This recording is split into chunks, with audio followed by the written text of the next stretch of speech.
आज तर आमच्या शहरात चक्क ढगच कोसळलीत.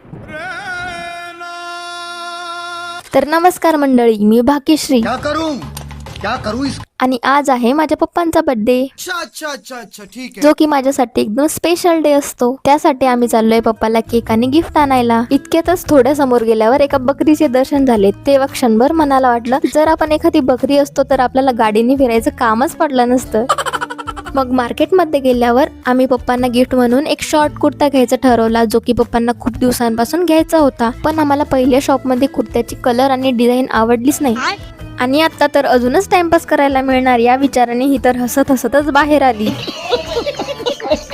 त्यानंतर आम्ही दुसऱ्या शॉपमध्ये गेलो. तिथे पण आम्ही कुर्त्याची भरपूर सारी व्हेरायटीज बघितली. इथे तर मेन्स वेअरची खूप सारी व्हेरायटीज होती, पण आम्हाला जे पाहिजे ते मिळालंच नाही. तेवढ्यातच माझं लक्ष मागे उभे असलेल्या पुतळे दादांकडे गेलं आणि त्यांना व्हिडिओमध्ये घेतलं नाही म्हटल्यावर विषयच संपला. कारण राग आला असता ना त्यांना माझा, तर त्यांचाही एक शॉट घेऊनच टाकला.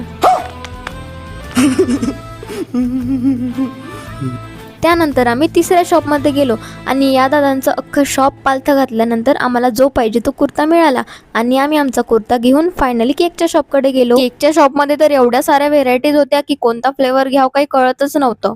आणि तेवढ्यातच पप्पांचा कॉल आला आणि बोलले की माझी बाहेरगावी ड्युटी लागलीये अर्जंट बंदोबस्तासाठी. मी काही सेलिब्रेशनला थांबू शकत नाही. पप्पांचं तर नेहमीच असं असतं, कारण कोणताही सणवार असो किंवा इम्पॉर्टंट सेलिब्रेशन असो त्यांना घरी थांबता येत नाही.